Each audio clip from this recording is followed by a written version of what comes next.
So now, Anna, I'm very, very excited that you finally found Jin Yong and brought it to the English world. It's almost a miracle that this guy is being so popular in China, but only brought to English world now. How did you find him? So I should say that this isn't the first English translation of any of Jin Yong's writing. There have been 3 different books that have been translated by Hong Kong University Presses. So I do not claim to be the first to translate Jin Yong, but this is the first time that a UK publisher is publishing Jin Yong, and a trade publisher is publishing Jin Yong in English. So yes, but that's a kind of new beginning maybe for Jin Yong's writing in the UK anyway. And how did I find Jin Yong? Well, as you said in your introduction, he's really a phenomenon in China. So almost as soon as I started learning Chinese 10 plus years ago, people in China, Chinese friends of mine, started telling me about this writer Jin Yong. I think I heard the name before I knew how to write it, how to read the characters. People told me, oh, you must read Jin Yong. I said, okay, you've got to give me a few years to learn enough Chinese to be able to read it first. So people were really very keen always to introduce his writing to me. And then when I was studying in Taipei, how many years ago? 7 years ago or something, a friend took me to the S-Light bookshop in Taipei, one of the branches, and said, here's the Jin Yong section.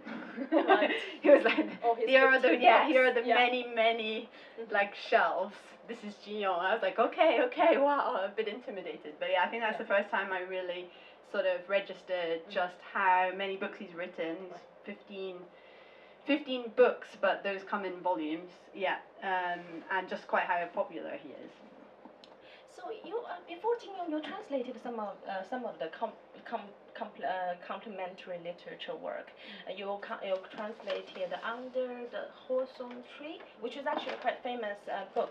山楂树之恋 was adapted by Zhang Yimou into a movie, and A Perfect Crime by one of the best crime fiction authors in China, A Yi.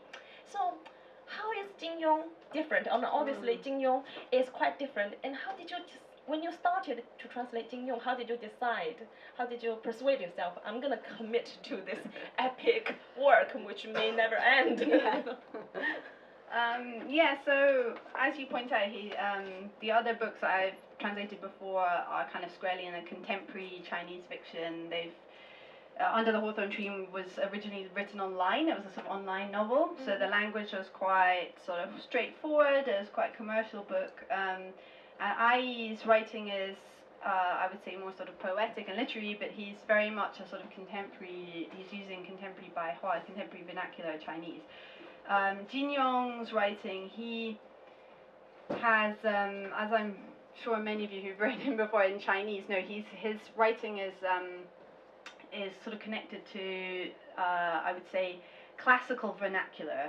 So it's not really classical Wenyanwen, it's not high formal classical Chinese, but it's connected to the sort of big vernacular novels in the tradition. He's very consciously connecting his language, even though it was written in the 1950s.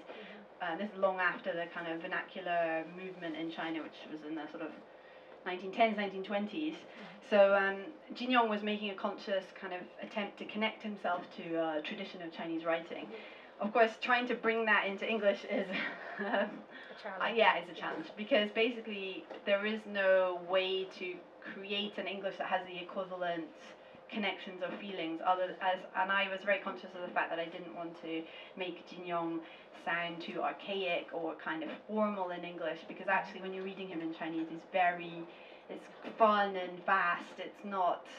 He's not like his language isn't staid and kind of over the top. So not like a Shakespeare, you mean? Yeah, exactly. It's not like his language is still, it's very accessible to young people. So I thought, well, that's got to be my aim. I've got to think about his readers in English, so that it's got to be accessible and fun language, whilst giving a hint of that kind of tradition that he's writing from. So I was thinking, I went back to read things like Three Musketeers and stuff like that, just to get a little bit of a sense of stuff, and then I sort of said, well, I can't do contemporary Three Musketeers, I also have to just find my own way of dealing with it as well.